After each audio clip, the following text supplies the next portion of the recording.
Well, there you go. It's a warm welcome to our co-host from the UK. It's pretty Pauline and her guest, and we've been talking off air, and it's just awesome. I found another brother from a different mother, and I think we're going to be in for a great show tonight.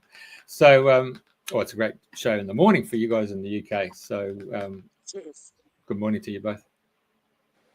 Good morning, Jeff. Great day to you, and good night too soon. That's right.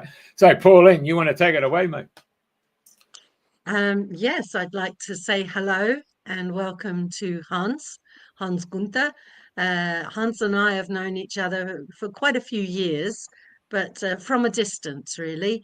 And it was only relatively recently, during the COVID time, that we really actually physically met each other. He had a lot to do with the Life Improvement Centre very close to me. So his name was mentioned many, many times. And then during COVID, about half an hour before a big meeting started, I got a phone call to say, "Are you coming to the meeting?" And I went, "What meeting?" So in half an hour's time, I wandered down to Forest Row, and there he was. So we actually met. I can tell you precisely. It was the day before my dad's birthday, on the 24th of March, 2010. Can't remember, to be honest. It was the COVID time, whatever the year number was. And then from there, we've kept in touch through various different organizations, from Emerson College and through mutual friends, and the moving of Emerson College's herb garden from it was from Emerson up to Hoadley Hill. Marvelous feat of accomplishment there. And then more recently, I phoned him to find out if there was any possibility of saving my quince tree, which had been whipped up by the winds and fallen to a very acute angle. And lo, he came to the rescue. He rescued my mother's quince tree, and I'm forever grateful. And the crop has been amazing. And from there, we got talking, and of course he knew Michelangelo and has had some work done with Michelangelo.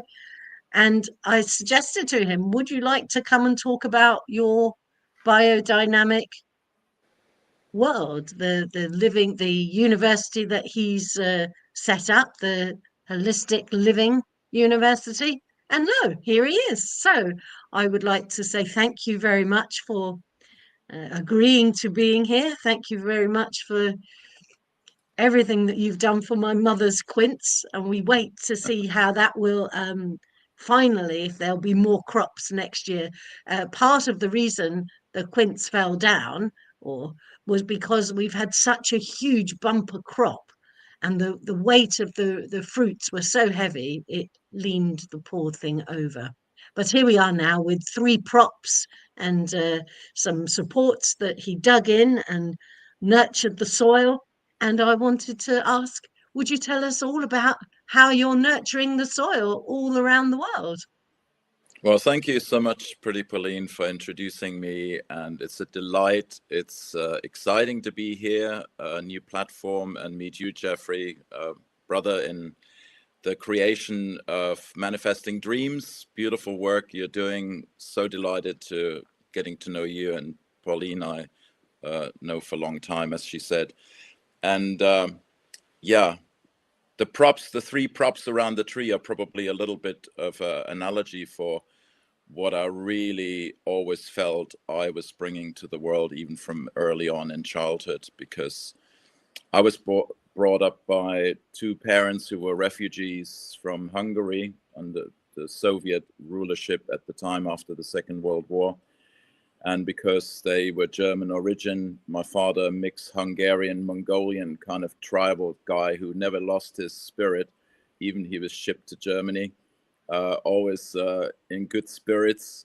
He always taught me how to be thinking outside the box, and taught me all the traits that possibly you could learn from working with the hard substance of the earth, with bricks, to wood and also work with the elements and be out in nature. And I think the first thing I really learned from him, more so than from my mother, who was a stout Catholic, who sent us to church, was that his temple was his body.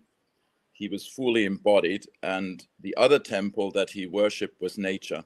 And he would take me there and introduce me in very subtle ways to all the different ways of relating to nature through the seasons, which was just a huge, huge, grateful experience that I can't thank him enough. 2 days ago would have been his birthday if he would be still around.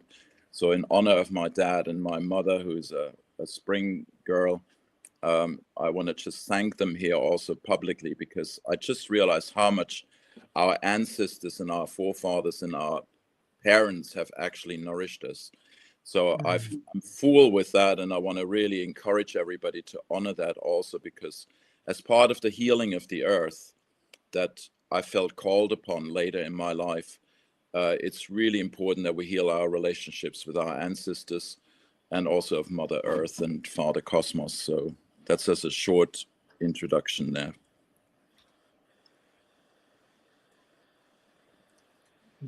So can you tell us some more about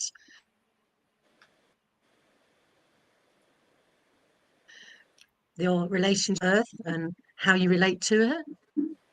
Absolutely. And, you know, when you say Earth, my consciousness was always bigger than just to Mother Earth. As I mentioned, Father Heaven or Father Sky or Cosmos or whatever you want to call it, the word father or padre from the old Latin sort of origin, pattern, the patterning, the archetypical world that comes from the cosmos was really widely open to me when I was 6 years of age.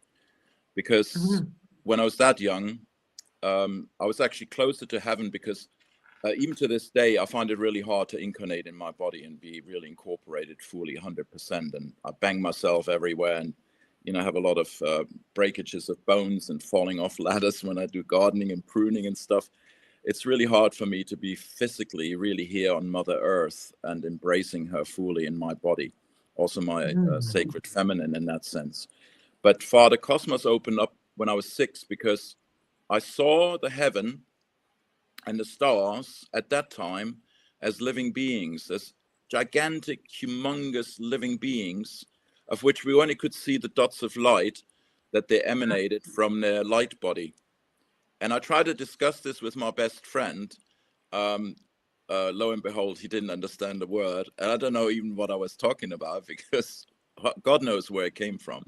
And then, of course, with having very conventional parents, former farmer stock, very pragmatic, you know, you don't talk about stuff like that. So I became very earthbound, you might say, motherbound also, in the sense my mother was a very strong character. And so I connected with the earth in that way. And also nature around where I lived was just a beautiful green fields and Schrebergarten allotments, as we call them here in England, and forest, or woodlands that I should say, where we used to hang out and get to know nature. And it was really a privilege of growing up in an area where there was just green fields, orchards, and a nursery for Stuttgart city parks and things.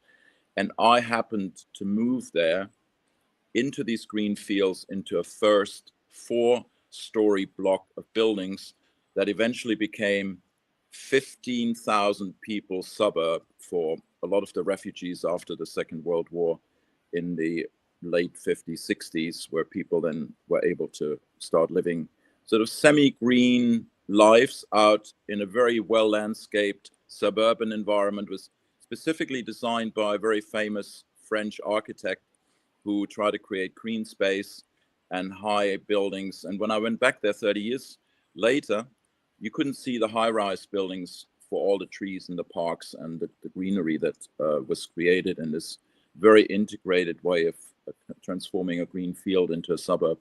So I think in those days, I got a really strong impulse of how nature could be transformed and cultured and civilized in a way that's respective to the green side and the green space.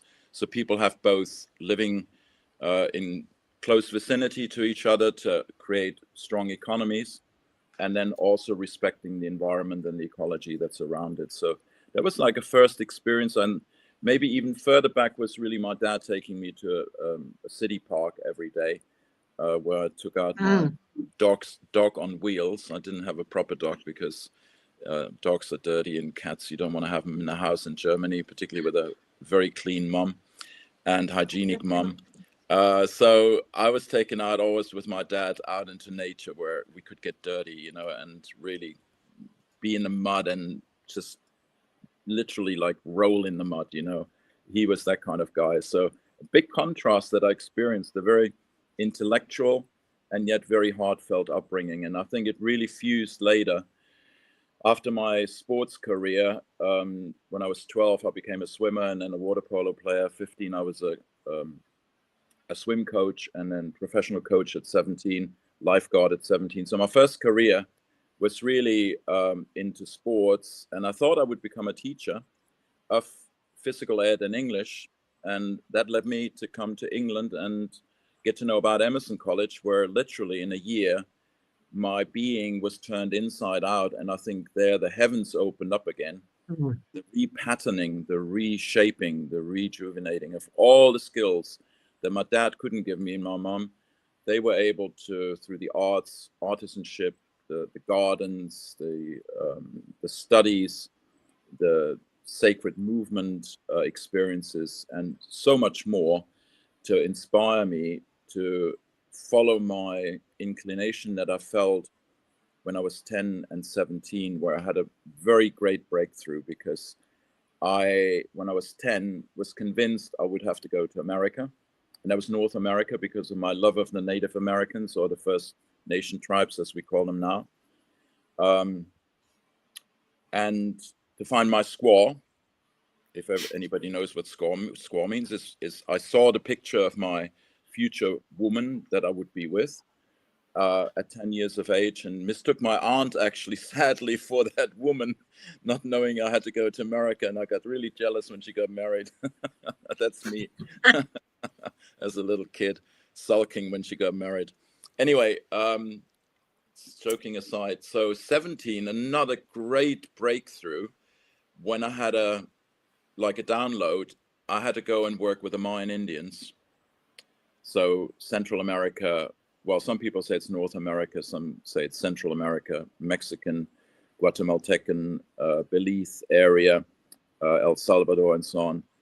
It came onto my radar at 17 years of age. And also what came in the radar was the limited resources that the Club of Rome announced with Limits to Growth, if anybody remembers that book, where we were already manipulated to think that everything's limited, we should live in poverty, and by the year 2000, we would run out of oil and resources. Well, guess what? We're harvesting more oil than ever before, and it's already 2025. Good news for us. Not for those who try to target the carbon footprint, but there we go. I have a different opinion about all this. So 17, breakthrough, and then I was like, wow, there's so much injustice in the world. I've got everything I want from my parents. I've got everything I need in this society where I grew up. Even if it was post-war, and there was a great boom in the 60s, and technology started coming into the picture. I had all the latest gadgets, the DJing, created my own loudspeakers, and the technology side of things. I was really into that, and my parents thought I would become a technical designer or engineer or whatever. But far from that, when I came to England, I fell in love with nature once more, and with the fact that we can actually become custodians to nature, conscious carers, nourishers for nature, and even men with their sacred feminine become nurturers, not just women, and learn that capacity to embrace nature and embellish nature and make more of it than she is herself already. Just like our own nature, if we were street kids or left to our own devices and not learning skills and cultural skills and any of the amazing skills through arts and artisanship and the trades and what have you, I mean, how poor would the world be in terms of architecture and cultural life, music, all these expressions that we create, they're based on our inner nature, but there's a higher being in us that creates all that out of that basis that are the three kingdoms of nature. And we can do that within and we can do it without. And that's my real focus in my life, has been to bring those two worlds together, to learn to understand them and honor them and nurture them. So and overcome the injustices of inequality, of us taking everything from tropical countries and them being left with destroyed landscapes from mining and what have you. And so I really decided I wanted to become an agent for humanitarian aid work and give back at a very early age, because of what I felt deep within viscerally, what my parents had lost, which were their farms and their livelihood and their roots. And I've lost my roots. So I help people to find their roots. And I had to uproot myself all my life, for now almost 50 years to do that, to help people. And now I'm like here, well rooted in Sussex in the southeast of England, the last 9 years. And we're going to create a center of excellency based on the Wholistic Living University, where we can train trainers and then multiply. And I have to be a little bit more settled, I think, and rooted myself, because I uprooted myself. I lived in over 70 places in my adult life after the age of 18, just to do my work and help people and learn myself. It was partly also to learn new skill sets and new cultures, new languages, and what have you. So that's a bit the background to how I came to work with integrated rural development. And the basis of that work was actually biodynamic agriculture and anthroposophical wisdom that was nourishing me from the background. Wow. So that in a nutshell. That's a pretty big nutshell. Thank you very much, Hans. That's why my last name is called Kern. Kern is the core, is the nut, is the seed for the new things. Johnny Appleseed. Johnny Appleseed. Well, that's a beautiful kern that you've sown right now. It sounds like you're consolidating a lifetime's worth of experiences within the university that you're hoping to create, now that you've sown the seeds for it. And I remember when you were in the garden and you were talking about the rewilding, the idea that there are groups of people going out rewilding. And you mentioned to me about that there's more interaction between humans and nature in people's gardens, in these cultivated gardens. Would you like to explain to everyone else a little bit more about that? Yeah, I will do that. Before I say, the university exists already, both in terms of teachings with Grow Your Own Health for the last 8 years. And to say it was inspired really by Aristotle, who coined the phrase, the whole is more than the sum of its parts, which some of you might know. And also by Hippocrates. You know that doctors take the oath of Hippocrates. I always say they do the Hippocratic oath, actually, rather than of Hippocrates nowadays, because do no harm. But there's also the saying of Hippocrates, which is, let thy food be thy medicine, and thy medicine thy food. And if I only actually the last 2 years realized what that means. The less we eat, the less we eat, and the more high nourishing quality food we eat, the more it becomes our medicine. And it goes hand in hand with the principles of biodynamics. The less we put inputs into the farm individuality, the farm organism of a land where we do this integration of work with nature, without and within, the healthier and more unique this organism will be, and the healthier it will be to nourish us and restore the depleted soils. So just to put that up front. And to your question of the rewilding and that there's more biodiversity in people's gardens in the cities than in nature, that's a tall order to digest as a statement.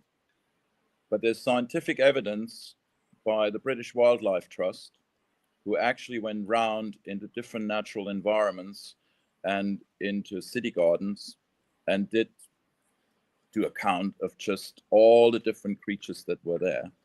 And they came up, it's like tenfold in the city because of our incredible integration of food plants, herbs, flowers, ornamentals, trees, and it's all there in the city with the multitude of interests that each individual brings, creating multi-million times more biodiversity in the city gardens and the parks than out in a forest. And I'll give you another example juxtaposition to that. If you go to Ashdown Forest here, where I'm just living at the edge of, Ashdown Forest, the way it is now, is a ruin of what it used to be when the crofters used to farm the forest. Forest means clearing, doesn't mean woodland. Woodland are trees and wooded areas or big extensions like the rainforest or big woodlands in the mountainsides. Often we have big extensions of woodlands. Forest means actually clearing.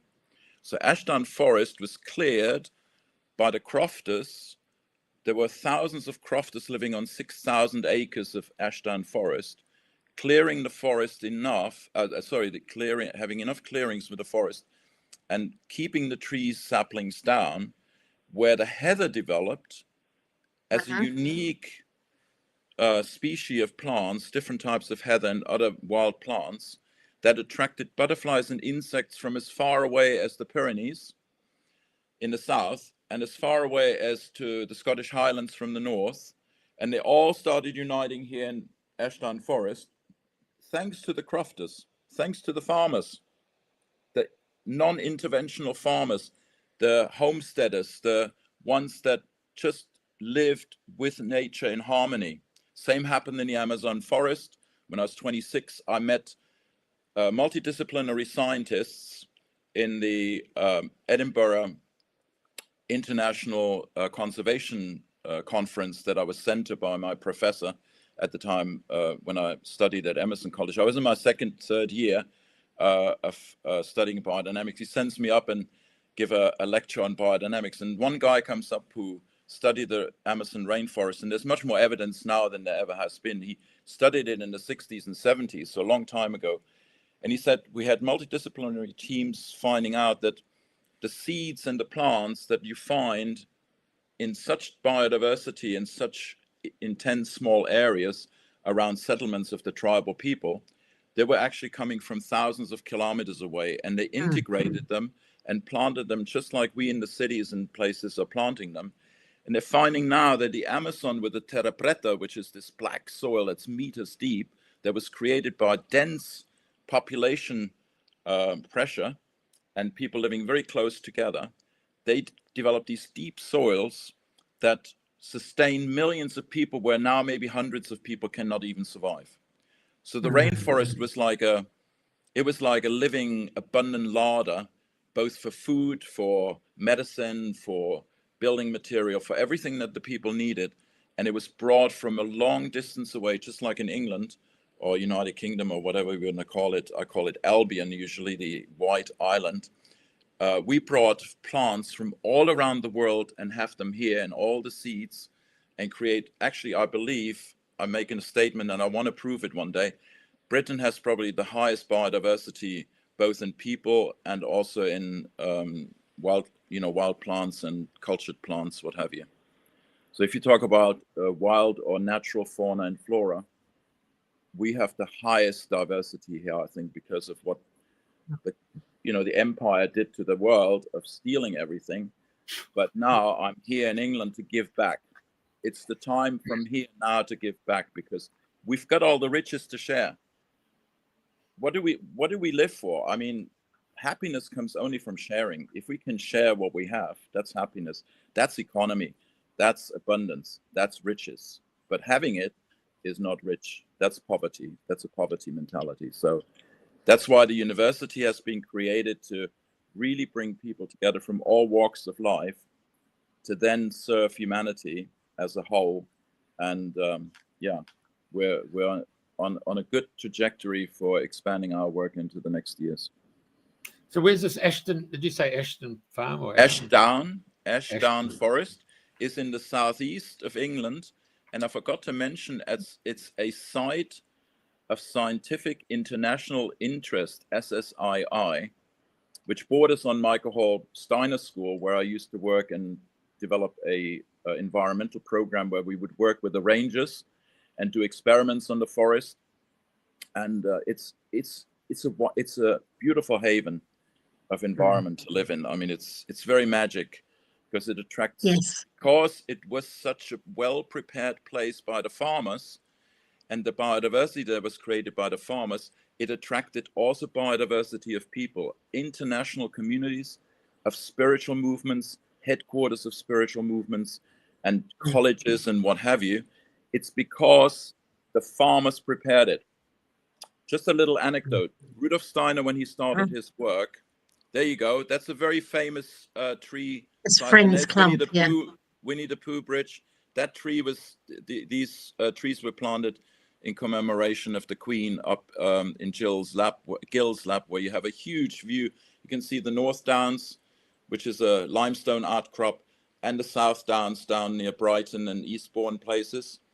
And this whole area used to be once upon a time covered in limestone. That's why supposedly it attracts so many spiritual movements, because the limestone was eroded away. And then now is the spiritual space is filled with spiritual investigation, spiritual science and spiritual investigation, Rosicrucians, anthroposophists, Scientologists. You have the White Brotherhood there right next to the MOD in the bunker. It's an amazing area. It's got everything there you can imagine, you know, even in terms of social, political and governing structures. Yeah, there's a Winnie the Pooh Sticks Bridge. That's it. Yeah, we just saw it earlier. Yeah. Yep. There it is. Yeah, that's the one I took my kids to. I lived on and off here 45 years. I always come back here to recharge my batteries, because it's so healing, this environment. It's really like a semi-natural, cultured, very spiritually orientated community of people and nature living together in kind of a harmony. And the forest is now being taken on by farm people with ponies and with sheep and with horses again, to keep the bracken down and spend less money to keep the biodiversity up and running. And here you've got a picture of the bleak grey sky we are having these days, with November weather blowing through the fronts. Yeah, but there you see the views of the South Downs. Beautiful, beautiful. To vision. If you want to become a visionary, come to Ashdown Forest. I can only say it's probably more of a place for visioning than even Glastonbury or other places I've visited in my trajectories of looking for spiritual places. Anyway, that's a bit sidetracking from the wildlife and from rewilding, but it gives you a little bit of a different perspective of what does rewilding really do? Nothing. Good question. Nothing.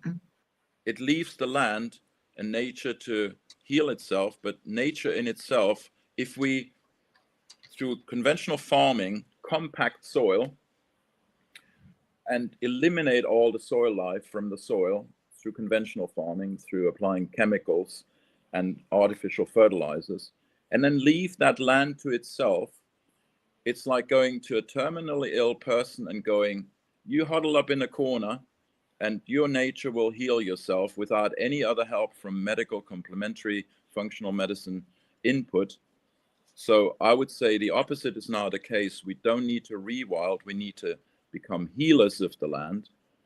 We, the farmers, the gardeners, the custodians of the land, need to learn about the modern way of shamanism, alchemy, and magic that we can do to the land to heal it again, as a community of the nature beings and human beings working together. Wow. Abandoning it. You know, we're abandoning nature. It's like putting a kid on the street and go, educate yourself. And we see what happens in the favelas in Brazil and in other shanty towns, with the kids, the street kids. They die very early. They mature very quickly. They have a short life. They have a miserable life. They have to survive. Nature is about survival, has no moral, in my opinion. The moral comes through the human consciousness, and the human community carries the consciousness of Mother Earth and the cosmos, the Father, Heaven. And we bring the two together, and in that beautiful space where the water and our consciousness mingle, new culture and new potential starts developing. And that's what we're doing in the university with lots of holistic, integrated, multidisciplinary professionals that are coming in now to teach and to create unity through diversity. That's amazing. That's beautiful. And a lovely vision of what you want to do. Well, it's a dream come true finally, because I held that dream since I was a teenager. I was desolate. As a teenager, I was desolate. I was like, no kids. This world is not worth to even bring kids into. It's such a dreadful place. Now I see this place being heaven on earth. Oh. So very great transformation. As as you grow older, you start seeing the context and not what happens to you, but what we can make happen. And so can you tell us a little bit more about the cosmos, the way in which you look at the cosmos and the elements and how that helps Mother? The cosmos is a mystery, really, and we discover new things all the time. And I've only really started sort of scientifically exploring the cosmos and astrophysics and the space weather the last 5-6 years, but particularly because I have a heart condition that seemed to be correlating with when we had sunspots and sun flares and coronal mass ejections. My heart rhythm would go out and go arrhythmic. And then I started looking at the calendar of Maria Thun. We have our own calendar that we produce through Flourish, which looks at all the different days in the week and what you can do in the garden according to the cosmic impulses. But when there are days when the moon or any planet goes through the ecliptic of the sun, that's a time when the sun has already had sun flares, or there are coronal holes where sun winds are emanating from the sun and they hit the earth when the planets go through the nodal points, through this ecliptic path of the sun. And when that happens, it disturbs the electromagnetic field of the earth, even the tectonic plates. And, that's proven now. And 80% of people, when their sun flares, have a chance, if they have a weak heart, to have a heart attack or some coronal. There's even something called in the heart the coronal, the micro capillaries that are surrounding the heart that stop supplying the oxygen for the heart, and people have a heart attack or have a heart condition when that electromagnetic field change happens, because the heart is the biggest electromagnetic organ that we have in the body, and the fastest neurological processor that we have in the body also. So when I discovered that, I realized what I learned 50 years ago almost in Emerson College with the Maria Thun calendar and the aspects of the planets, particularly the moon, in the different constellations and in relationship to the sun, and also in terms of the height at which they are in the sky, influences plant growth tremendously or inhibits plant growth detrimentally. And when I did a lot of experiments during my student years and also teaching years at Emerson College, I was there 10 years altogether, I realized that even my children were affected by these planetary aspects. And I did a huge research of every day living religiously with a calendar and looking at all the aspects of the planets in relationship to the constellations and each other, and realized they're influencing children, they're influencing people who have ailments like heart conditions or other conditions. And we are an interconnected living organism that's much bigger than us or the Earth. It goes out into the cosmos. And the planets are like the actors and the moderators of what happens on the Earth, with the cosmic forces coming from our galaxy and from the galaxies and the eternity of the universe that's, you know, ever expanding and ever growing and ever living. It's eternity, it's ever present, and it's impulsing. I found out 3 days ago from an astrophysicist who is one who really shifted the paradigm in the 1990s, that from the center of the galaxy we have rhythmic impulses that come every 5,700 years, which coincides with the Mayan calendar and coincides with 2012, to upgrade the Earth to a new consciousness and nature to evolve. We're in the middle of that right now. And I knew this since I was a kid, since I was 17, when I had the download about the Mayans. I was aware of the Mayan prophecy that we would enter a golden age. We would enter an age of community building and abundance. And on the other hand, in school and through the Club of Rome, I was told there's limited resources and we have to live in poverty. So I all my life looked for finding tools, methods and approaches to life that embraces that spiritual abundance, that's the new life that comes from the cosmos. All the abundance and new life comes from the cosmos. There are people who are trying to isolate us from that, obviously, because then we can live in poverty, which is much nicer for some than others, instead of all of us living an abundant life. And the only way to do that is to really tune into this and work via the plants and via the animals to let that cosmic life force and cosmic new information and light come into the earth, feed the intelligence of the soil, and then the soil will nourish the plants, inform the plants, the soil life, and the plants and the animals that eat the plants, and us eating three kingdoms of nature, informing us and raising the consciousness and becoming the light and becoming the stardust that comes in every moment. It's transformed in the earth through the plants, the animals, and us. And then the new consciousness is informing the cosmos, and it's a biofeedback system. And that's what we do in biodynamics. So we work consciously and scientifically, not as a hunch. It's all like scientifically worked with the last 100 years to apply that very systematically and very methodologically to growing plants and raising animals and raising our consciousness.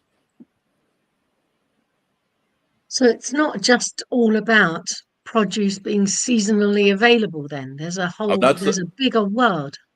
So I'm starting with a bigger impulse. Now, all these rhythms that are cosmic, you know, I talk about 5,700 years. Platonic year is 25,920. It's like 3 times or 4 times that rhythm.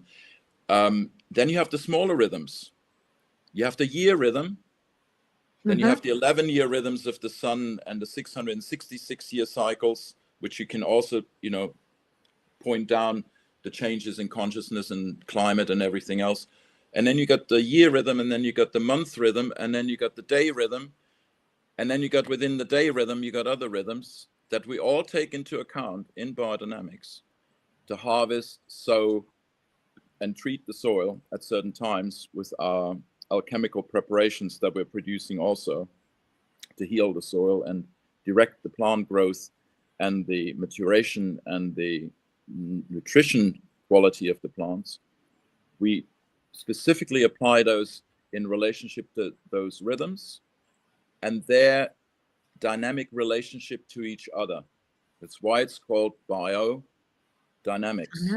Biological, we work with the biological world and the living rhythms of biology. We know rhythm is life. You look at kids, they're never tiring and they're always in rhythm. They're always in that flow. And, you know, I will say now women have that quality and that tendency, that possibility naturally more than men. Men, we are more like let's cut to the chase. Let's, do the straight line. Let's not flow. Let's get straight to the point, and we destroy everything with that consciousness. It's reductionist, it's logistic, it's all logic. Whereas the feminine is more of feeling our way and going with the flow and being in the rhythm.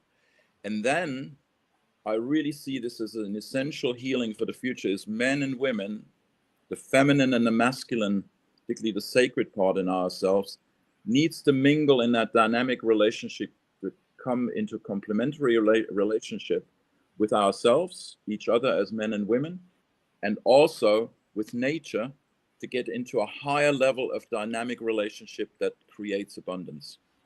And that's what we're working towards and exploring in the Wholistic Living University, of how to create that.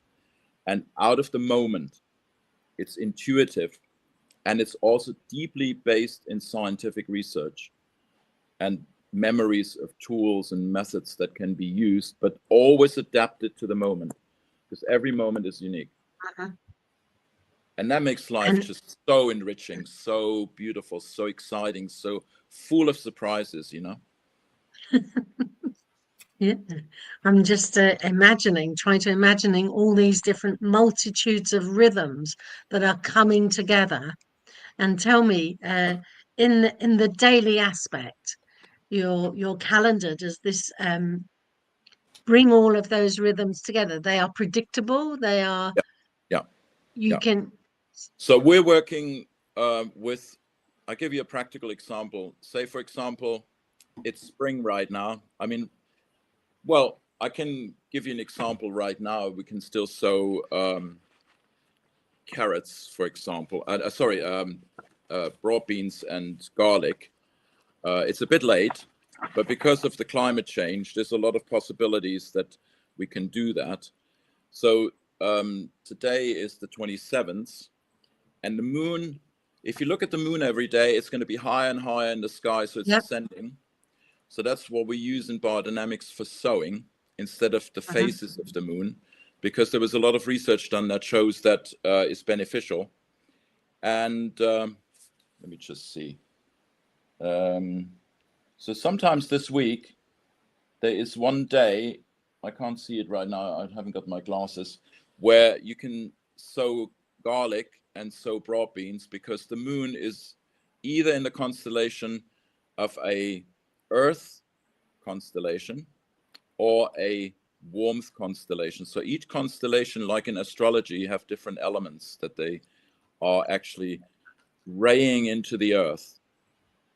And these forces of the different elements enhance the growth of different parts of plants. And that's been very meticulously researched over 50 years in Germany in 3 different farms in 3 different climatic zones by Maria Thun, who then developed the Maria Thun calendar. And she was able to discern through sowing every few hours where one constellation starts and other one stops. Wow. And it's not the astronomical zodiac, it's not the astrological, it's not the Ayurvedic, it's the sidereal zodiac as it exists now, and the forces are coming in every moment, informing the plants to grow. Say, for example, your garlic, if you would plant it on a warmth constellation, it would just wanting to go to flower. It wouldn't grow any bulbs or any cloves, right? If I sow my broad bean on a Earth day, when the constellations via the moon radiate into the earth qualities, mineral dense qualities, the broad beans will not grow into beautiful pods. They will just grow strong root system and maybe accumulate more nitrogen, but don't produce as many pods because they're sown at the not so favorable time. Okay. So we're maximizing, optimizing the growth of the plants by only choosing the sowing date, and then choosing when to cultivate, choosing when to thin them, when to water them, when to apply the preparations, and when to harvest. And that way we increase the nutritional value and the yield. And then on top of it, we have the biodynamic preparations that we can use to direct the growth or the ripening. Very specifically, very scientifically, following the intuition and the observation of what's in front of us, being in touch with the plants constantly and feeling what they want to express at that moment. And then we can enhance it with a remedy we're giving through a preparation that we produce alchemically. It's Can a you tell us a very little bit more integrated about system. this? Yeah. Sorry? Yeah, tell us a little bit more about some of the preparations you use. So the preparations are could for some people be very controversial, because we're doing in a way what genetic engineering does on a subnatural level. You know how they splice genes from animals into plants and use certain qualities from different realms of nature to enhance the plant? For example, with a say Bacillus thuringiensis is a bacterium that destroys the caterpillars, and it's then spliced into corn or the maize, and then the maize produces this poison that the caterpillar would actually produce in the plant. So they're bringing the plant and the animal kingdom together in a manipulative subnatural way, I call it. It's outside the laws of nature and outside the law of supernature, the supernatural, which is the invisible cosmic world. So they go into the underworld to create this manipulative, demonic substance and fusion of the animal and the plant world. In biodynamics, we do the same. We fuse animal, plant, and mineral world with higher consciousness in the supernatural, using supernatural wisdom, and alchemically create a substance, just like the herbalists in the Middle Ages would do. They would go, what's your temperament? What's your humor? And what is a plant that has that humor to enhance something that's lacking in you, and then enhance your human world with the herbs, with the plants? And we do that for the environment, for the nature outside, with mineral, plant, and animal substances that we bring together. So we, for example, take cow manure and we stuff the horn and we put it into Mother Earth when she's most alive in the winter. And that's our microbiological multiplier. And laboratory is not the laboratory locked away, isolated in a building. It's in Mother Earth, exposed to Father Cosmos, making love with Mother Earth. And the cow manure is then 100-fold enhancing the diversity of microbiome in that manure we stuff in the horn. When it comes out, it doesn't just have incredible richness of microbiome, it also has forces that came through the cosmic impulse in winter to create the new life for the new year, which is invisible. We call that the ether. And many scientists are talking about the ether again, which was basically made taboo 1920 when they introduced all the modern sciences and thinking just materialistically. And now there are scientists who now starting talking. I mean, we had, Keely, and we had Tesla, and we had Schauberger. They all worked with the etheric forces, not the energies, forces. And the forces manifest this energy as material. So you might say an idea, or the world cosmic idea becomes warmth, then it becomes light, then it becomes air, then it becomes water, and then it becomes mineral. It mineralizes, it manifests. And in biodynamics, we have these tools to help that process to be enhanced. So manifestation, which then in the physical world creates abundance, can be enhanced through this alchemical, mystical approach to working with land and be a custodianship and carer for the land. I know that you mentioned the horn, the cow manure and the horn. That's Rudolf Steiner's techniques, isn't it? And so Rudolf Steiner brought that to the awareness of the public and the farmers in the 1920s, when conventional farming methods in Germany after the First World War took over, and fertility dropped out hugely. They couldn't have the cows keep the calves anymore. The grain couldn't be resown anymore. It wouldn't produce the grain yields they used to get, because they started applying. Basically, they transformed ammunition, which is salpeter, into chemical fertilizer to feed the plants, which is a dead mineral, and it lowered the life forces in the plants. So he was called in 1924 to give people a new understanding of how to revitalize and how to regenerate and rejuvenate not just the soil, the plants, the animals and humans, but the whole cosmos connect again. Because we was falling out, so to speak, just like radioactive fallout has heavy physical matter that falls out of the life process, and it kills everything, you know. Yeah, he buried it. it. Steiner brought that. Yeah, he buried it according to the moon cycle, isn't it? I can't remember what it was.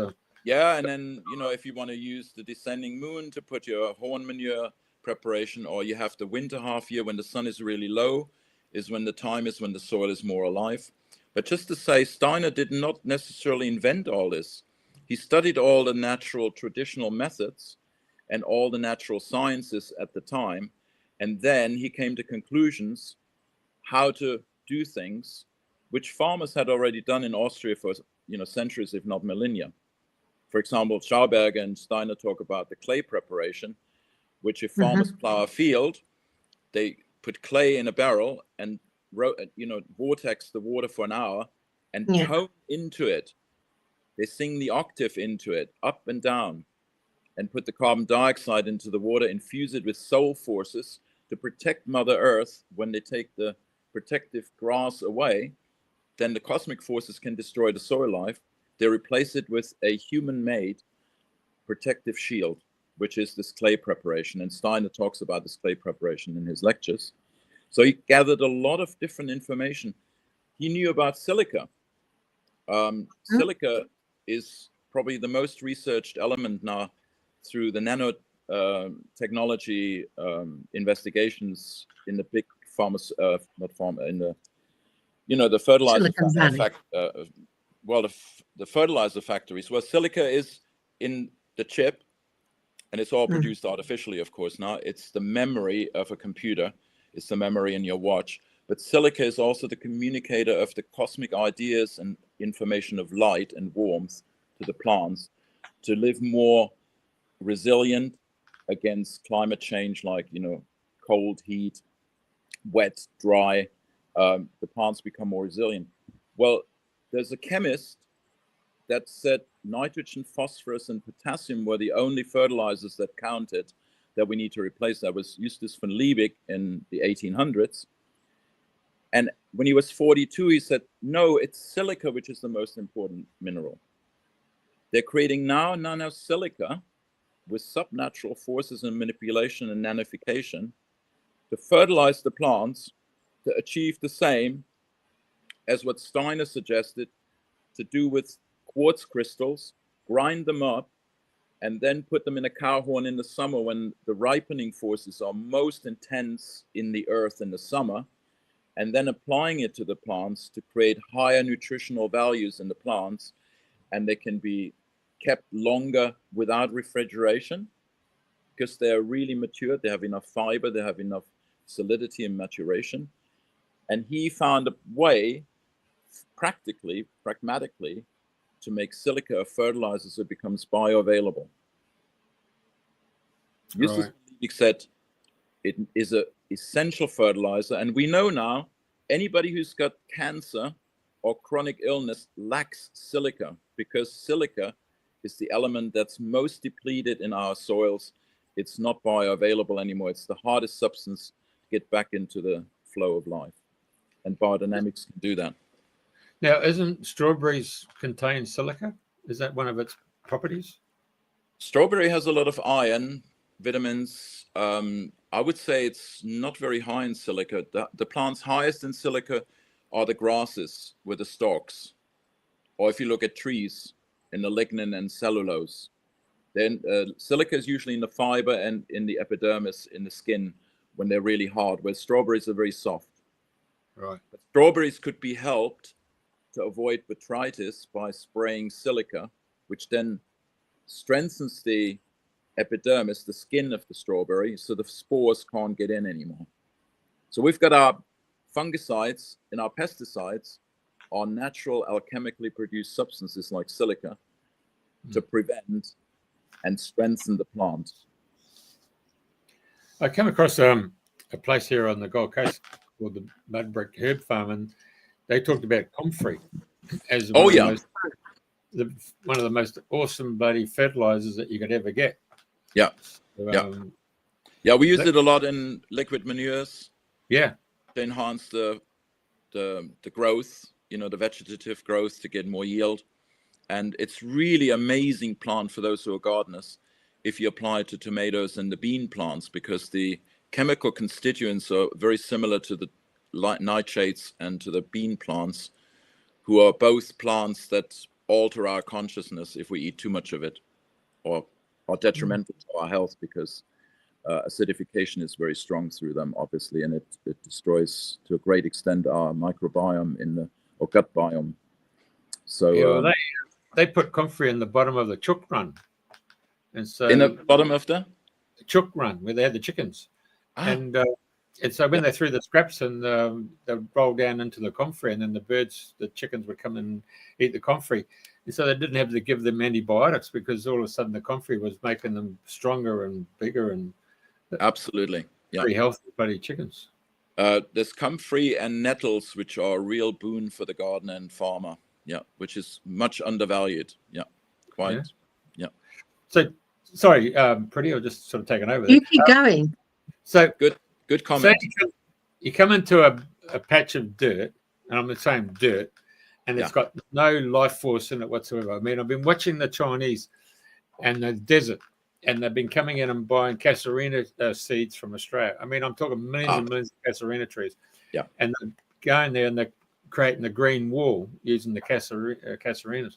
So when you come to your patch of dirt, and I'm saying dirt, there's nothing growing in it, is one of your first things to do is to find out its pH level and how far down you got to go down through the strata to find out what you got in that strata before you can start working on that composition of that soil to help the earth. How do you start? What do you do? Good suggestions there already. The soil, as I call it, or the mineral part of our land, is very important to know what it is. So you want to know the size of the particles, which we call texture, because if it's a clay soil, which is very fine, alluvial or windblown, or from glacial deposits, it's a potentially very rich soil. It can hold a lot of water and can hold lots of nutrients. If it's a sand, then you lose all the water. It's well drained. Then you want to, as you say, dig a hole and see what's underneath. If you've got a layer of clay and you get waterlogging, nothing can grow because there's no drainage. So you want to know your topsoil, your subsoil, and your rock strata, and what the soil grew from. What's the mother rock, we call it in German, the mother rock, or the bedrock, you call it here. So you want to learn about that. You want to learn about your water availability, obviously, because if you don't have water, how can you get water? Well, we worked with people in rural development that regreen deserts with pioneer plants that would create dew, which we also use in the gardens here now in England for drought conditions like last year. So ground cover plants that produce 1 to 2 millimeters of precipitation a night that you can sow in desert conditions, and you don't need to cultivate much, just scrape the soil a bit for the seed to germinate. And then just through the condensation every night, because of the high temperature in the day, cool temperature at night, the plants can create their own water.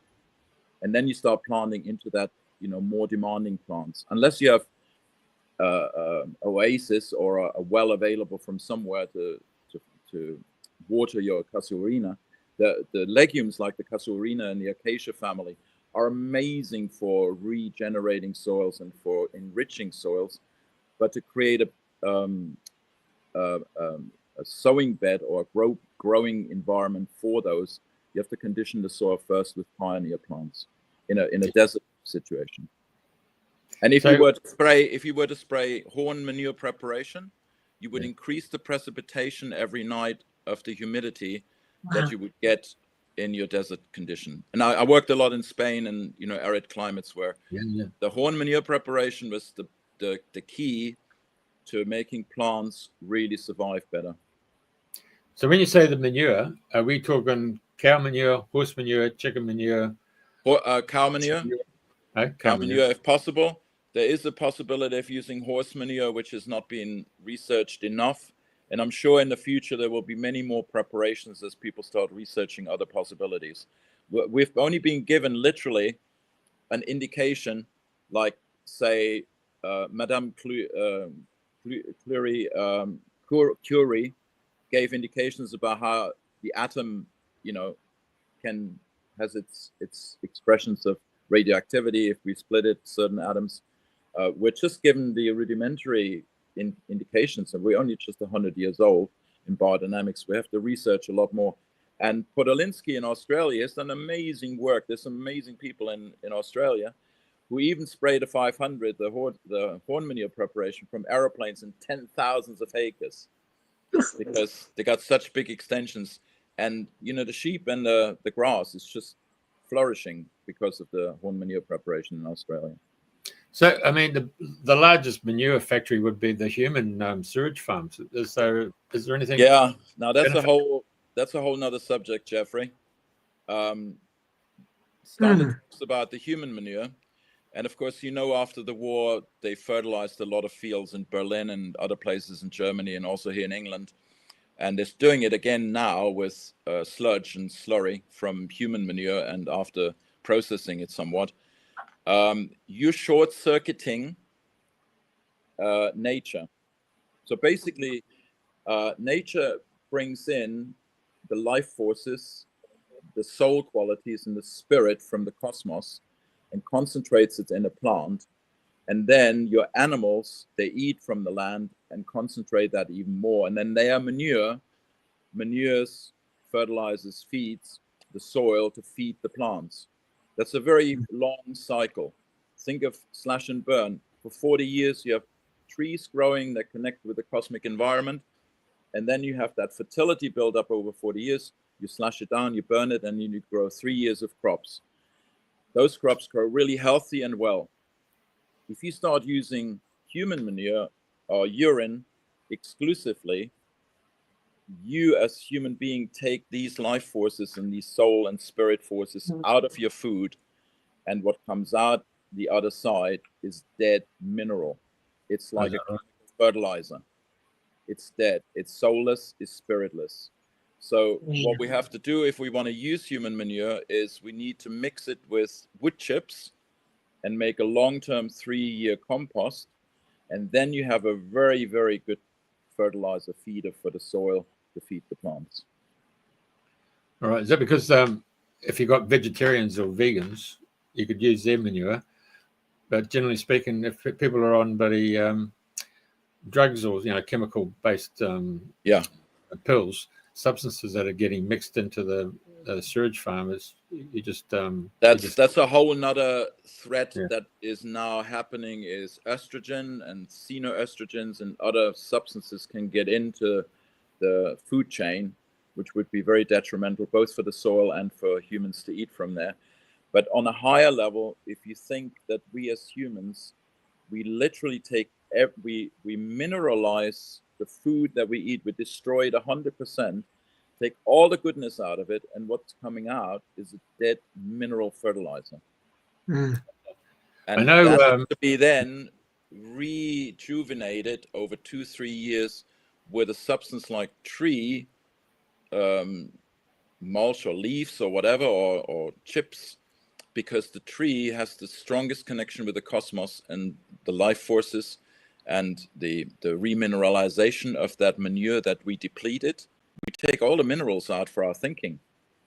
We take everything out for our soul life. We take everything out for our own life from the plants and everything, and it's dead. It's it's nothing there, and that's why it has E. coli and other very low organisms that are not very helpful for plants. So it has to be rejuvenated before we use it.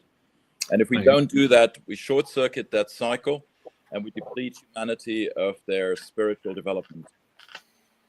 I know in New Zealand there, in the Bay of Plenty, they discovered that the land lacked cobalt.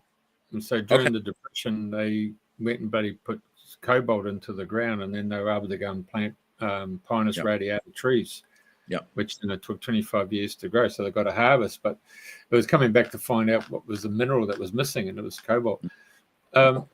So in your case, when you go to that particular piece of dirt, you've done your soil samples or your core and all that stuff, and you found you might hit a bed of clay.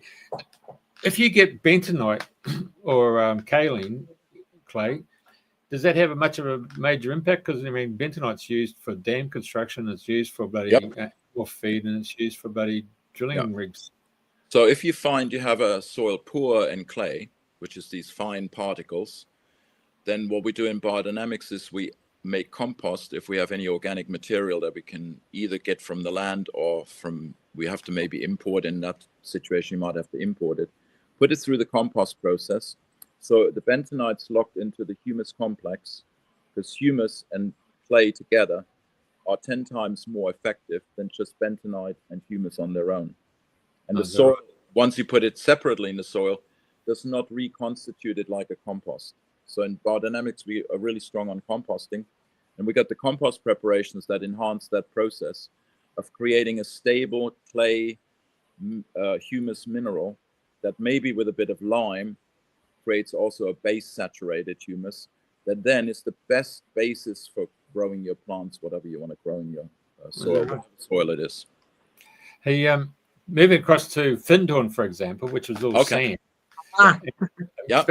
I've gone up there 3 times to investigate it and found it quite exhilarating to realize they brought in the element of the spiritual kingdom, and particularly Pan and all the devas.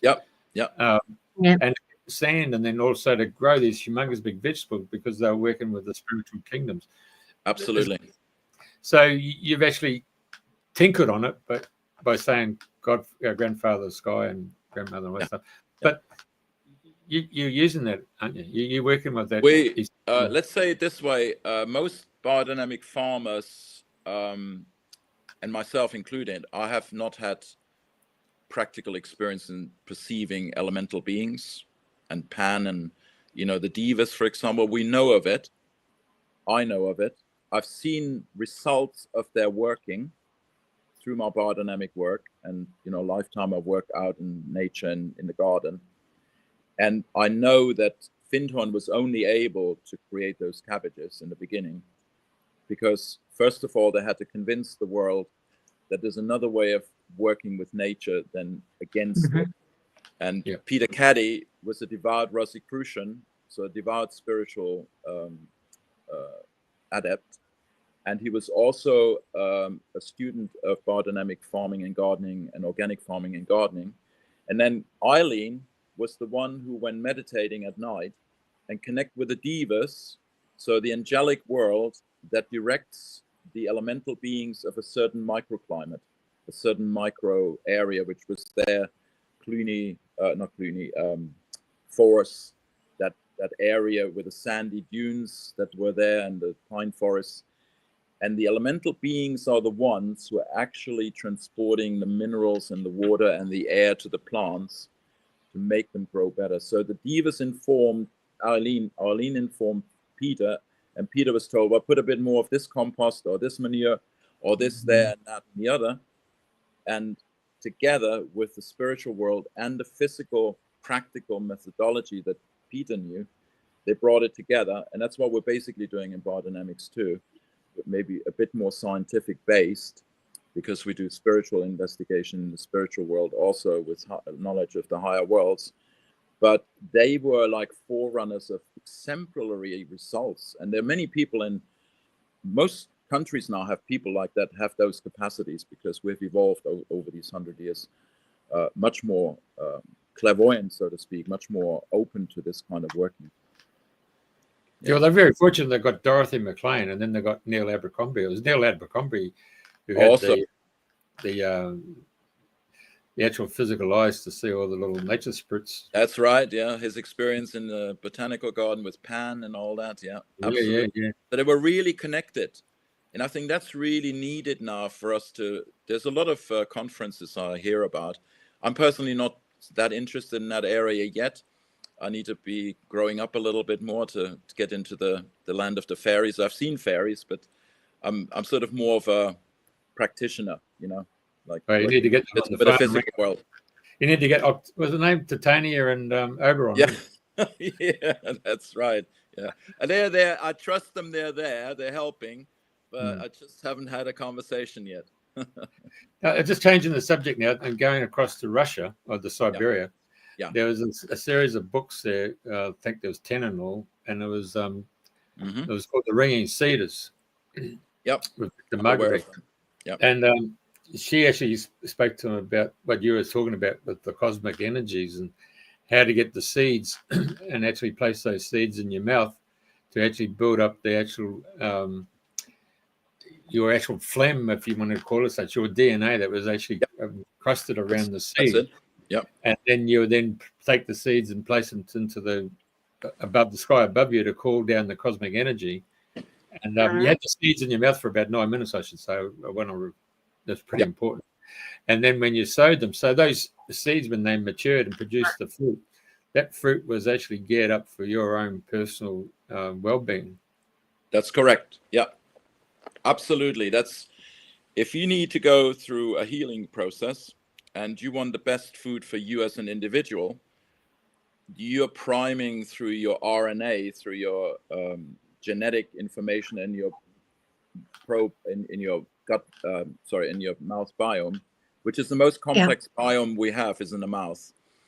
And you put the seed in there, it primes the seed to inform the soil biome to work on behalf of you to create the best food.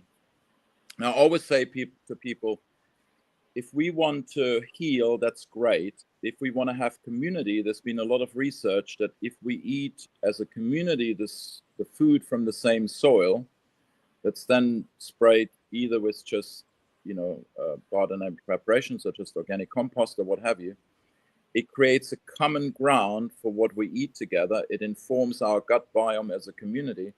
And they found in the social research that there was more social cohesion and more similar thinking and less conflict in the community.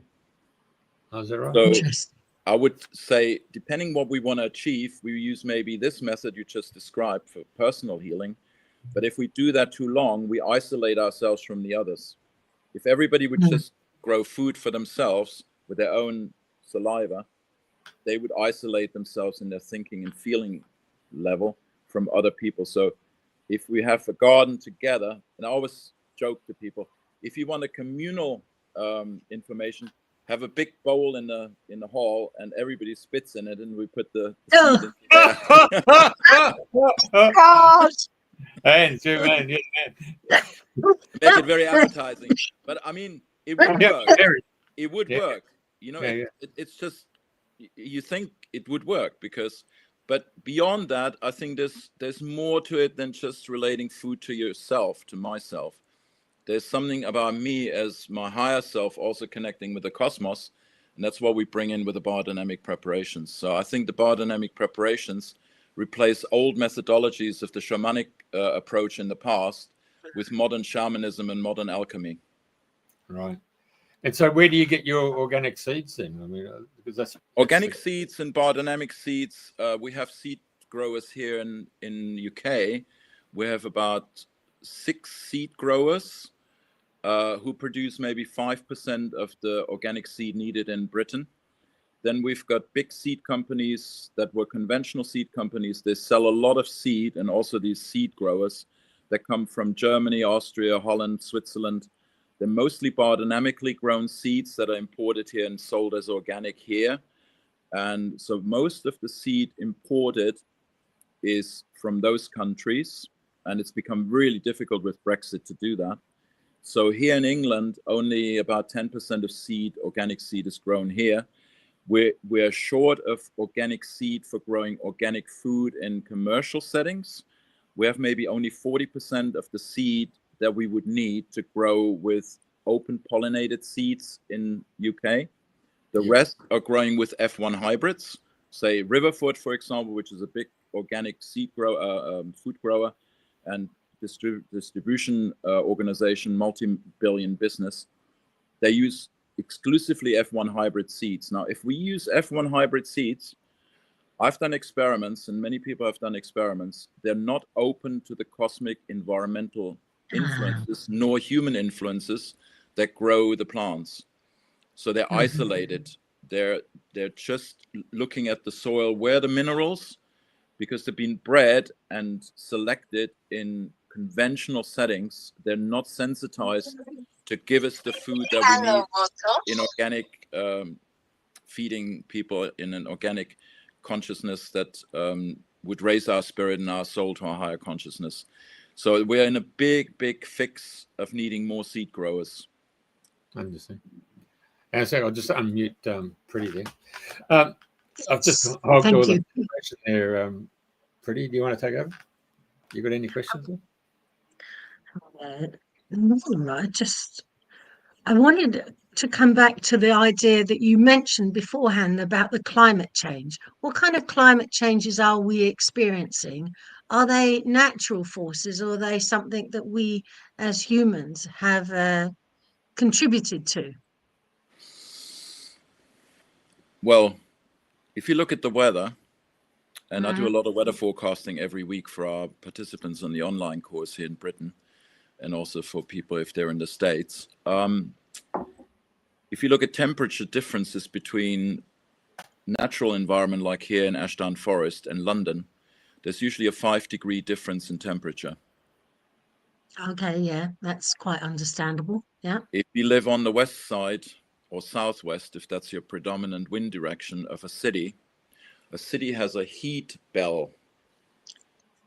Okay, so on the west side, southwest side of London, with 10 million people producing heat through combustion and houses being heated and the sun hitting concrete and tarmac, it radiates heat back at night. It creates a heat bell. And if there's a weather front coming, also with Gatwick Airport and Heathrow and the airports particularly, you see huge cloud systems building up on the west side of the airports and of major highways where they're concentrated and cities. And it creates huge weather systems that dump huge amounts of water, making other areas like Norfolk and Suffolk and any northeastern side of London drought areas, where you have maybe on the west side of London rains that you get on the west coast, up to 1,500 millimeters of rain, and on the east side only 200.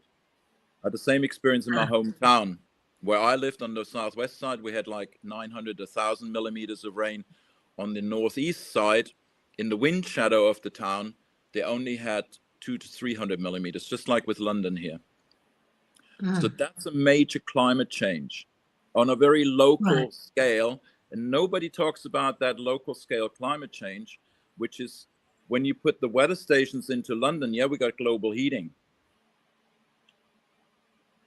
And the city's becoming so dominant everywhere and centers of population.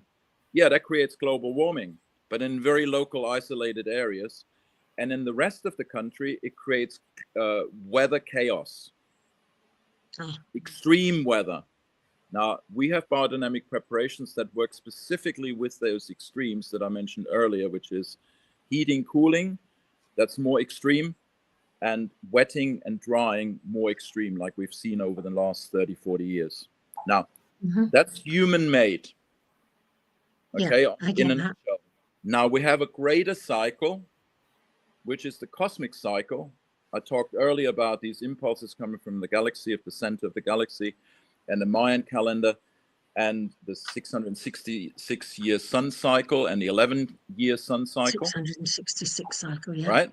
Okay. They're very famous figures because those are times of changes of consciousness and weather. And they happen every 333 years. If you look 1666, 1998, 1332, 666, they're all very strong. If you look at the historic books and the core of the ice layers now, they've got right back to the ice ages, all proven it's cosmic influence. It's not man-made. Right. So we have to distinguish between man-made influences and the things people don't talk about at all, which gets me really red hot in the face, is the chemical pollution. Nobody talks about that. It's CO2. CO2 is 0.0003% of CO2 in the atmosphere. If you change that by 1%, you've changed it to 0.00031, We have 79% nitrogen. Nobody talks about the nitrous oxides that are polluting the environment through overhead electric wires and 5G and 4G and, you know, all the electrostatic pollution that happens that creates nitrites and sulfates in the air that obliterate the lungs of people, particularly in the cities. And you can go down the rabbit hole and study that, and you start going, why don't they talk about that? Why are they not concerned about our health, real health? You know, when I say they, the government, the, you know, the powers to be, whatever. So I promote conscious study of weather, history, sun cycles, astrophysics, astro weather, earth weather, local weather. Be very specific what you study, don't generalize. And so I teach all that on my Grow Your Own Health program, because I want people to know as much about nutrition and about good food and about lifestyle changes and how to study life so we can become more discerning, and not just about gardening. It's not just about gardening. So yes, there is climate change, and there always has been climate change. There always going to be. It's just, how do we work with it? So not what happens to us, what do we make happen from that? And what I'm seeing, just as a snippet now for people to have hope, since 2010, around that time, I'm doing a lot of landscaping, a lot of hedge trimming, and, you know, a lot of growing of food and stuff. Since 2010, we have 2 to 3 times the amount of vegetative growth, abundant growth in nature. It's a little bit more CO2, but the energies that are coming in from the cosmos right now are just outrageous. And they're enhancing. So if we can channel that energy, direct that energy and those forces into a way of create abundant food, which again, in conventional farming, you can't do that because you're eliminating and isolating plants from that influence. You need to work organically with permaculture or no-dig or any of these organic methods or biodynamics to captivate that new energy and force. We're going to grow abundant food. We're going to grow abundant organic matter to create compost and humus to rejuvenate the dead soils that have been killed by conventional agriculture. So nature is always balancing itself out. Yeah. In that way, we are the interface to make the best use of that with the best technologies and the best methods and approaches. But for that, we have to study and go into our intuitive spiritual awareness and also clairvoyant awareness, because we do get downloads and we do get insights in that. So the general media context of climate change, is it right for me to have assumed from what you've said is that we have climate change, we've always had climate change, it's taken out of context, it's narrowed down its perspective to blow it out of proportion? It's there, just like in 1960 with the Club of Rome, to instill a certain consciousness of poverty and not enough, and also right now into the carbon footprint side of things. You know, I've just read an article that in New Zealand, for example, and probably the same is happening in Australia and also happens here in Scotland, huge investing corporations taking out the sheep farmers, just like what happened in the Enclosure Act in the 1700s here in England with industrialization, a reason to take over farmland by the big estates to get people into the cities and become slaves to the industry. And then the villains that resisted here during the Enclosure Act ended up in Australia and New Zealand as the villains to repopulate the continent there because it was the harshest environment.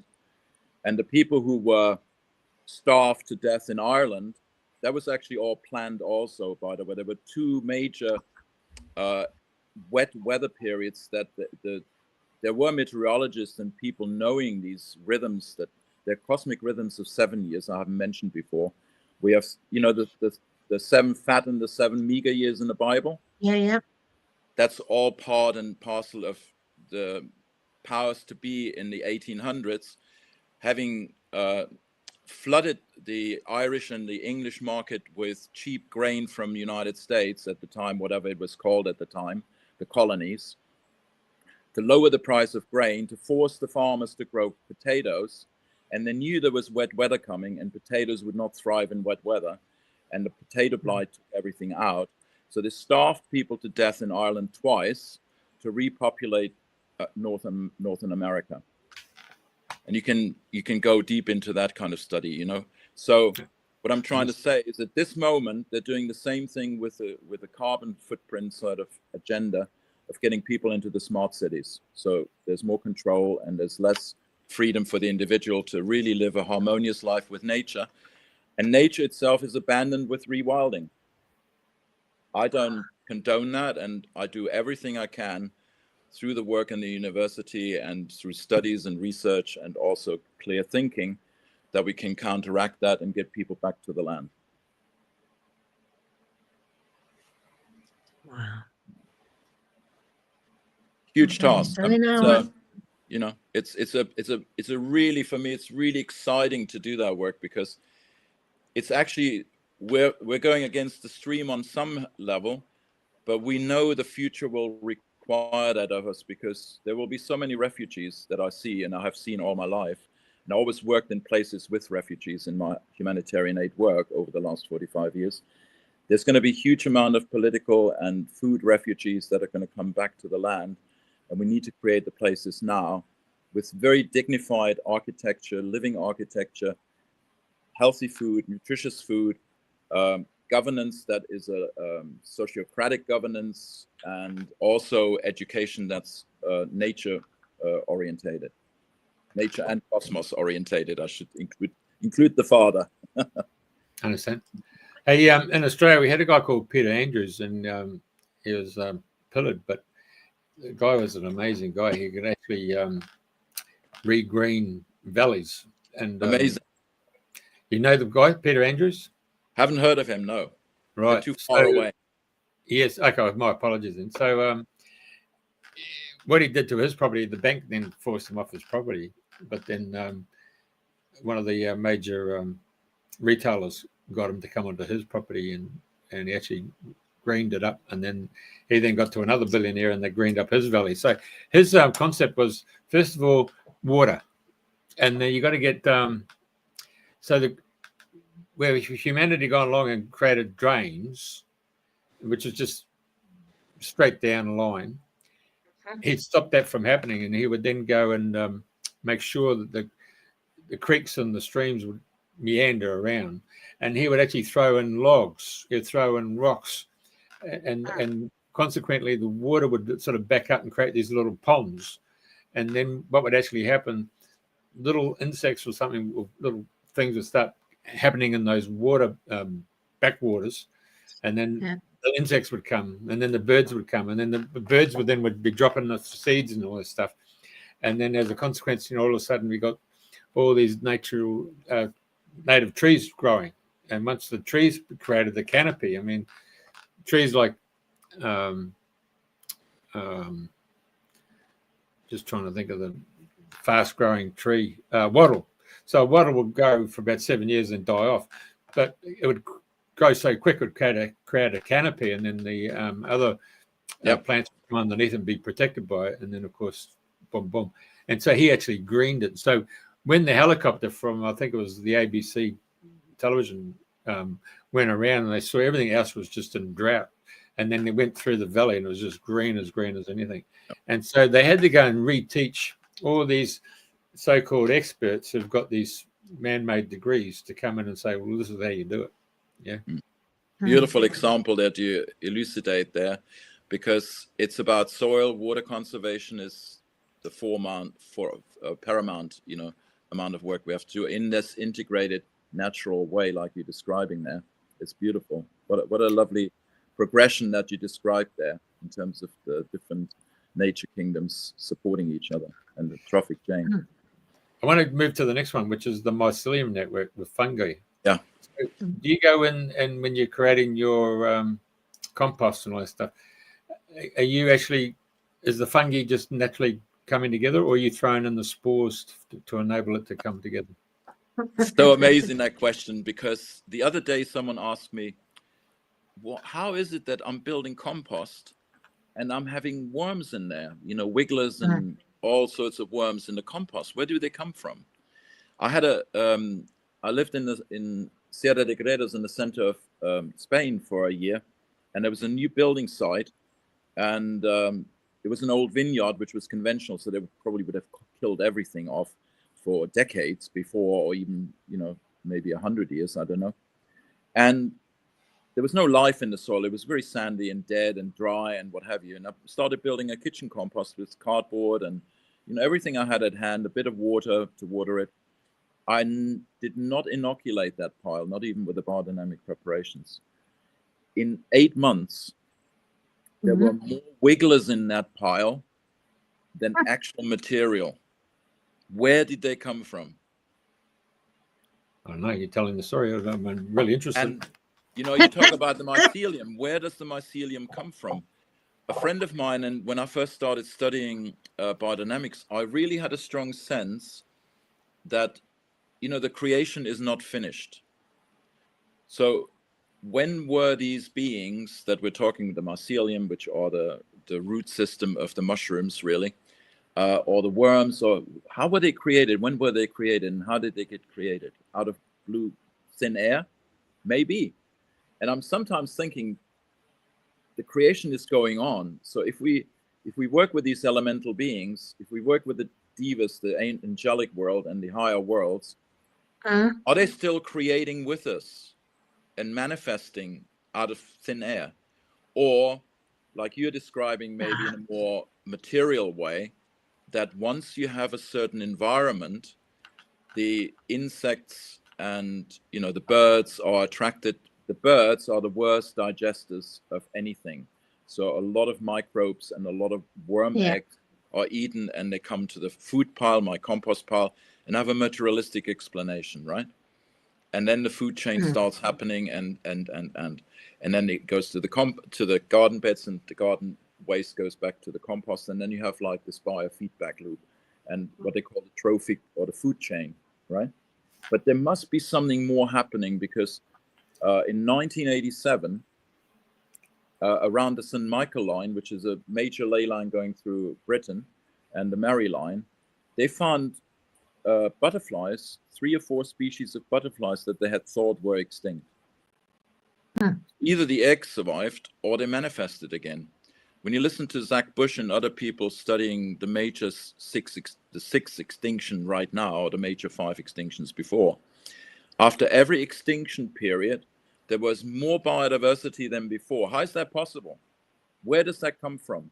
And if we study anthroposophy in Rudolf Steiner, he explains very clearly that everything that evolves into higher principles of diversity come from the spiritual world, through human consciousness and the angelic consciousness and the higher consciousness of the invisible beings.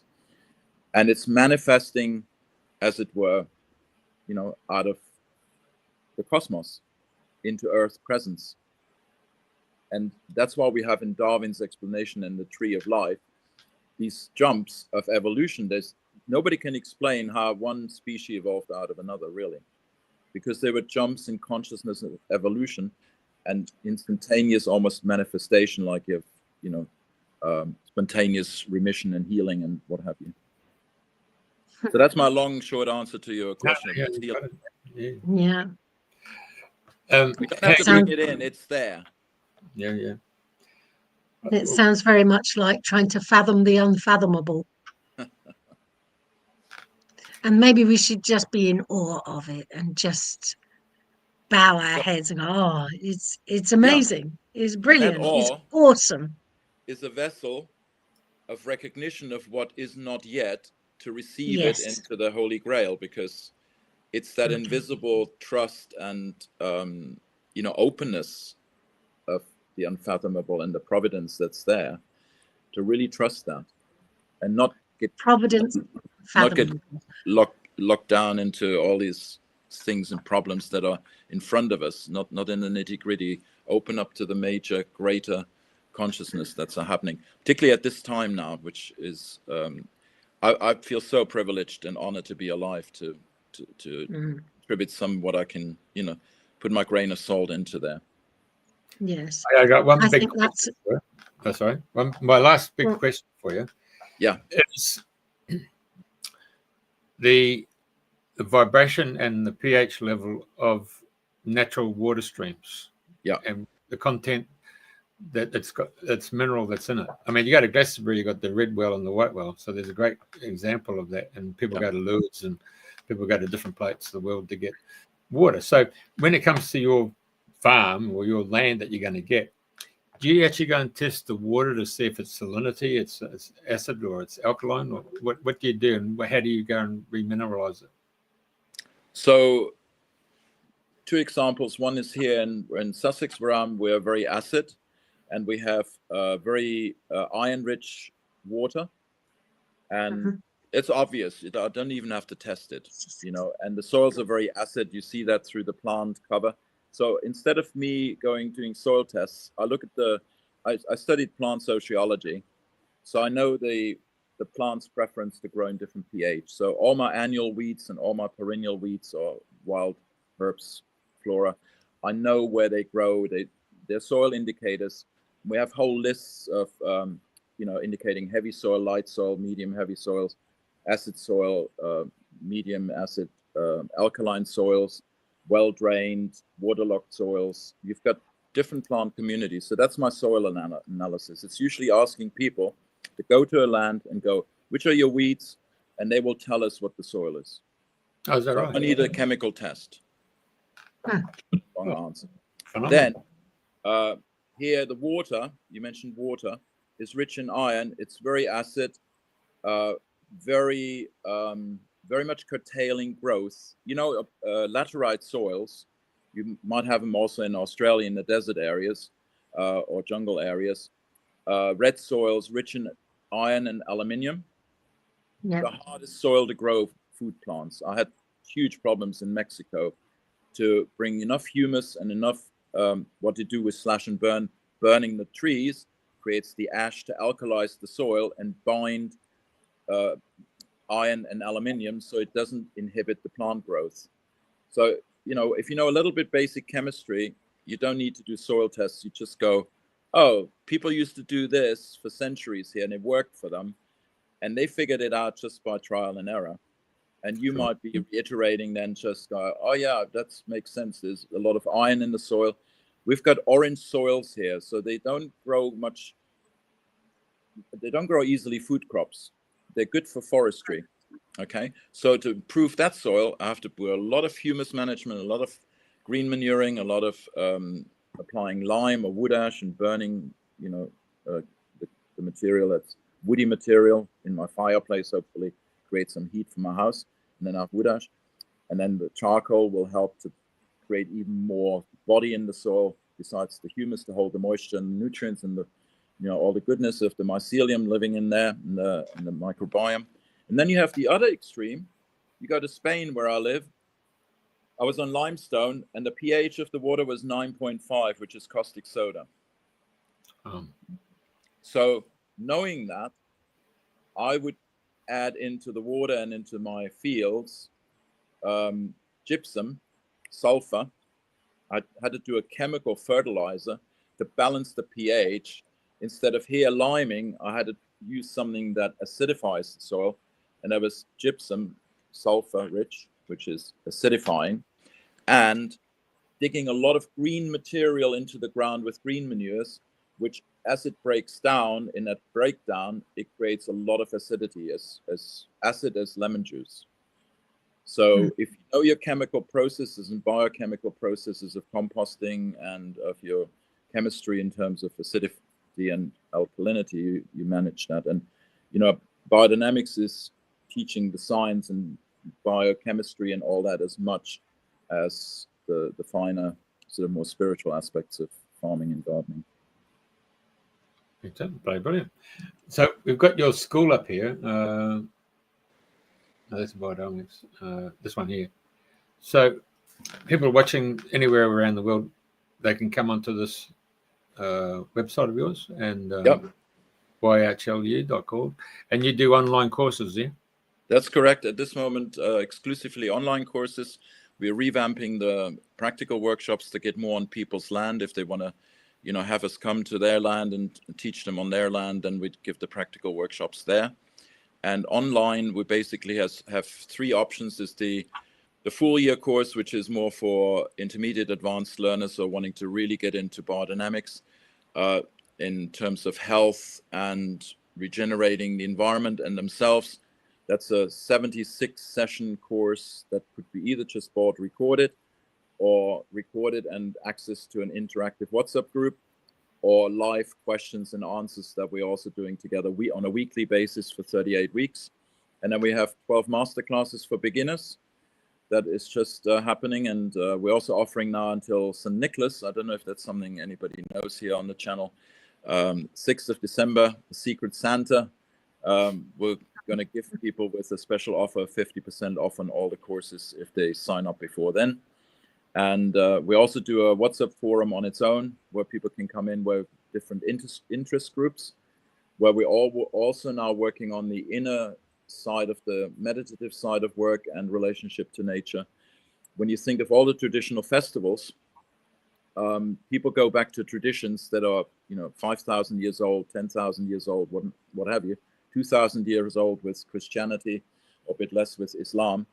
We're looking at recreating festivals and celebrations that honor our relationship and dynamic interchange with nature, the cosmos, and ourselves and each other, and revamping the festivals out of, as it were, from scratch, doing like 3-4 day immersions where we explore in different ways of modalities of arts and artisanship and nature observation and stuff, recreating the festivals. So that's also coming up in the new year. If people are interested, more of an inner path to connecting again with nature. Oh, very good. Amazing. Well, it's been an absolute delight talking to you. It's been fascinating. I have been gripped with your stories and your sharings with us. And I can say that as we draw this to a close, that I have a profound sense of hope for the future when we trust in the providence of the unfathomable. How exquisite is that? Thank you. Thank you, Hans. Get them back next year. Okay. Yeah, Okay, we'll find out what's happening. More practical suggestions, always open to that. Bloody brilliant. Yeah. Mate. And we're waiting for my mother's quince tree to see what's going to happen with that come springtime. Yeah. Marvelous. Right. Thank you very, very much, Hans. Amazing. It's really interesting. And feel blessed to be in your presence. Thank you very much for being and spreading the good word and the hope and the dreams to make them come true. Yeah, exactly right. Stay with us while we just finish off. Yeah.